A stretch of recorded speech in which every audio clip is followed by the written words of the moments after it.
It's official. She's not new anymore. What's up, guys? Brad here from Piney Grove, and today's going to be a day of firsts with our new tractor out here. But before we get into that, just wanted to quickly say thank you guys for supporting our channel, for coming back week after week and watching our content. It really means a lot to us. So you'll see we still have the old tractor here, and that's because Paris Tractors has allowed us to keep it for a little while to make some comparison videos. But it is no longer my tractor. This is my tractor. It's a lot bigger than my old L4801.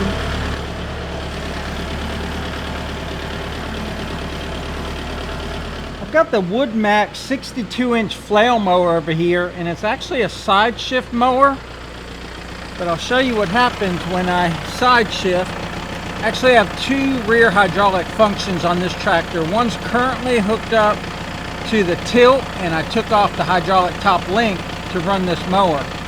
So a top and tilt is a hydraulic top link, and then a cylinder on one of your side lift arms, and that thing makes it real easy to hook up. You hook up that side first, then you can just take that cylinder and raise it and align that so much quicker and easier than ever before. So once you get that side hooked up, you can come over here and adjust your cylinder up and down and get that lined up perfectly. Push that pin right in. It makes it so easy. But I'm going to show you why I probably didn't need to take off my hydraulic top link. Alright, that's shifted that way. So if I shift this way, it barely clears the tires. So I'm probably going to run it in center mode anyway. Even though we're not going to use it, I'll show you how handy it would be. So I currently have it tilted a little bit. But if I could extend that out past the tractor, then I could lower it down and I could actually mow at an angle, but that won't help me at all because it doesn't go out past the tractor. So we'll just run it in center mode. And that's one of the big considerations you got to take into account when you buy a bigger tractor, is that it's probably going to be wider like this one, and then your 5-foot implements won't cover your tracks, which isn't a big deal for what we're doing. I do have two implements that are 6 foot wide, but I will have to buy a few new implements of the things that I use the most. The tractor's just so much bigger in so many ways than my L4801. Which makes perfect sense because it's the next series bigger. It's a 4 series tractor. But I spent a lot of time yesterday swapping over things that I had added on to the L4801. Like behind me, you'll see I have a BX expanded toolbox. So I took the original toolbox that was on this tractor and put it on the L4801 and swapped those out. I also put on the cool tops. So you see we got the cool tops on this. So I can always have some forced air down on me in these hot Florida summers. And I did a couple other things. I moved the front tow hooks over from 511 Designs. And they're not tow hooks, they're tie down hooks. Just ran over my hose filling the pond. Oh no, and I blew it out. I blew it out earlier today too because I just have these pushed together. I don't have them glued together at all. And that pressure surge makes them pop.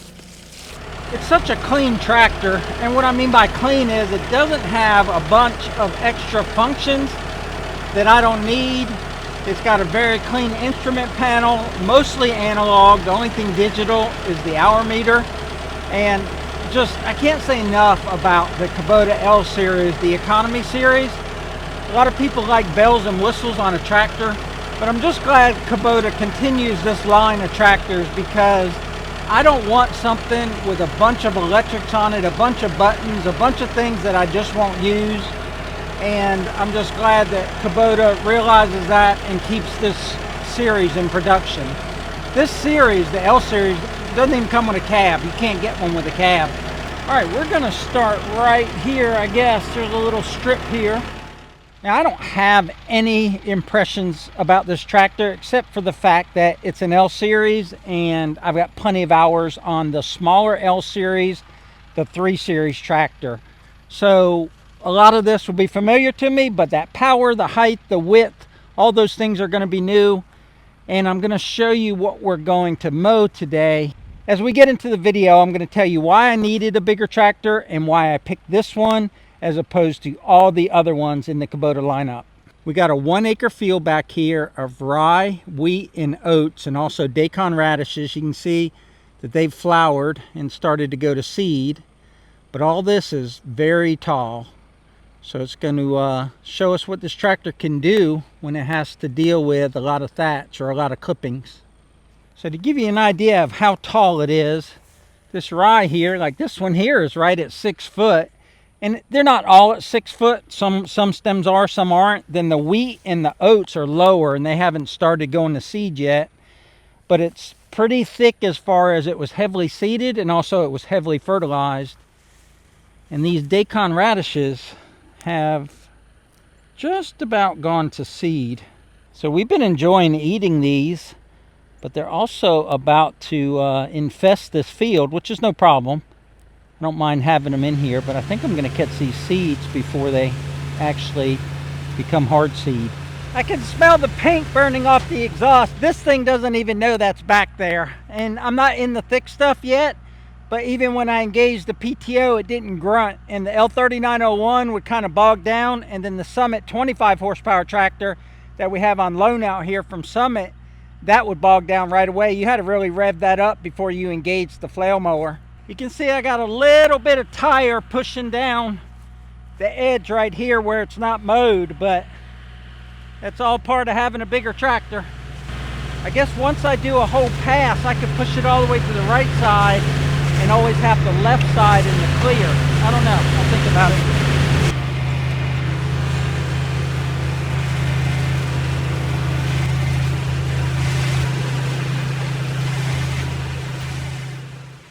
That's the power I've been wanting and needing. The side shift is working out really well, so I don't leave like a mohawk right here in between the passes. And with all that power, it is just taking what's here and mulching it up so that I can plant my spring crop in here. So whether I use the power harrow or the regular tiller or a disc harrow, there won't be a bunch of, let's say, stalks like this to contend with. Everything is just getting chewed up finally, doing a great job. But because the tractor's wider, I shift it all the way that way, and then I overlap a foot or two, and that's giving me a nice clean cut. But with only a couple minutes on the tractor, I can tell the power is just way more. So I'm coming off a 38 horsepower tractor. This is about a 47 horsepower tractor. Got more PTO power as well. And the difference is literally night and day. I could go wide open through here, no problem. I'm going slow, trying to get used to the tractor, but as far as power, it's there, and it's exactly what I wanted. And the reason I needed more power is because in tall, thick stuff like this, my L4901 would bog down. So if I was doing this with my L3901, I would have to go slow. And in places where it bogs down, I'd probably have to stop and let the flail mower clear itself, because the mower is actually kicking the clippings towards the tractor. So they're getting clipped several times.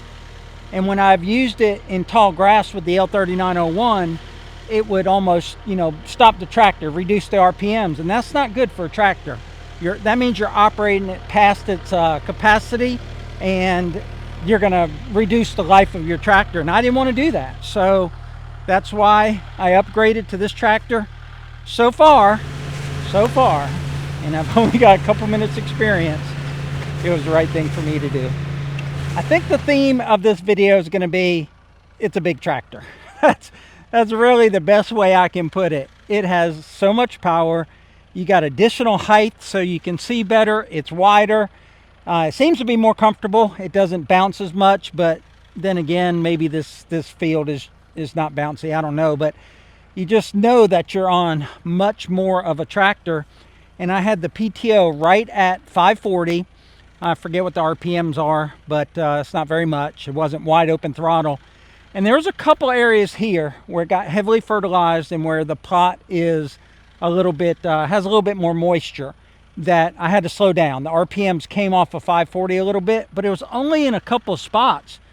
The rest of the time, I just had the HST pedal just mashed to the ground and went as fast as I could, and the tractor wanted more. So gobs and gobs of power, way more power than the L3901.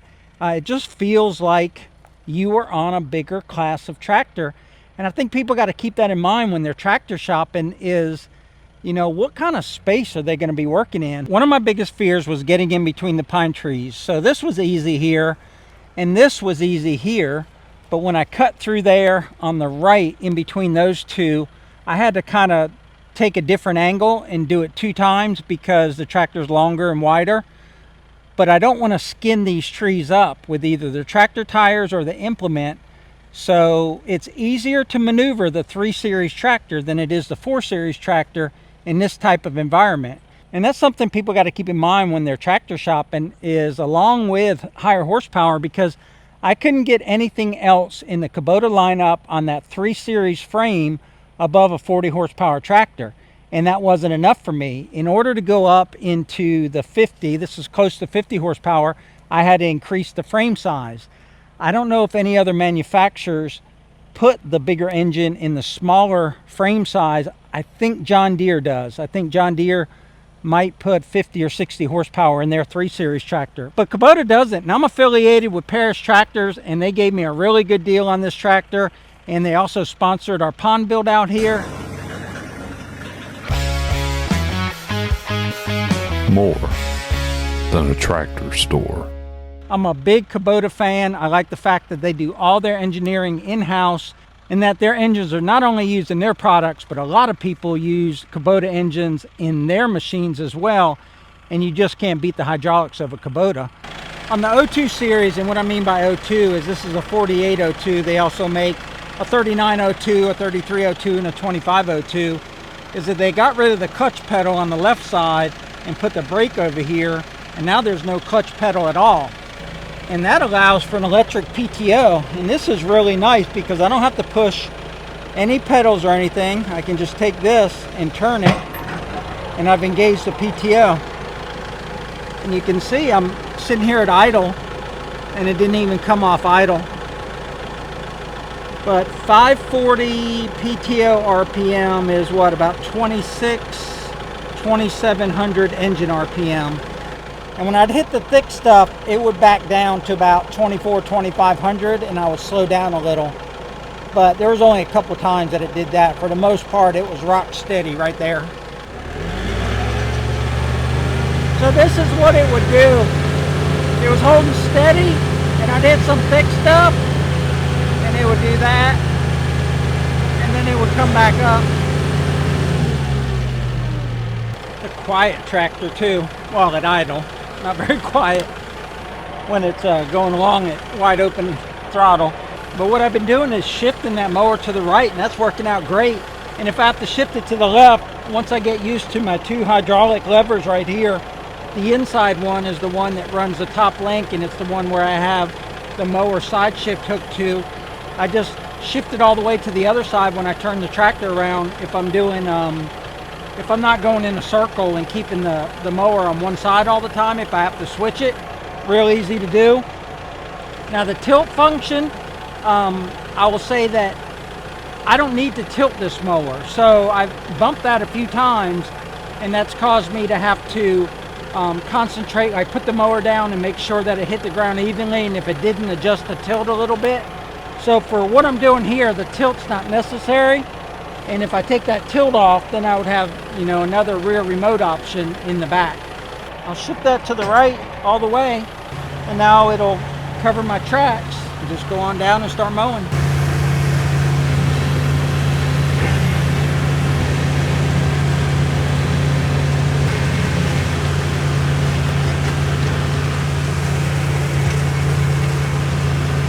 Okay, here's my final thoughts. I absolutely love this tractor. The more I'm using it, the more familiar I'm getting with it. I think for stuff like this, I would tend to take the loader off so I'd have more room at the end of the road to make my turns. And but the power and the speed, that I've said it before, and I'm going to say it one last time, is that I feel like I've done this much of the field in half the time that I would have with my L4802. I'm just flying through this stuff. And with it being able to maintain that 540 RPM, the Woodmax flail mower is having an easier time with it because it's not slowing down and speeding up. It's staying at a steady state so it can chop all of this thatch or these clippings up and just doing a really, really good job. Now, ultimately, I do need a wider mower, but the side shift is working good. I just got to remember the side shift on which pass that I'm doing and always push it to the side that I'm cutting. But together, they're doing a remarkable job despite the fact that the mower is not matched to the tractor. And I love that I have so much room up here. There's no hump here in the center. I have a flat deck. There's just plenty of room to move around. All the controls are easy to get to. I've even got cruise control once I get familiar with the tractor, and I can just not have to push the hydrostatic pedal. I can just take this lever and hold the speed that I want to go. But all in all, it was a great purchase. It was a great decision for us. If you're interested in a Kubota tractor and you're in the Southeast, check out Paris Tractors. They have 8 locations in the Southeast. I got this 4802 in Marianna, Florida, and my L3901 will be for sale there soon. But that'll wrap it up. So until next time, y'all take care out there. And remember, life's short, tractor hard.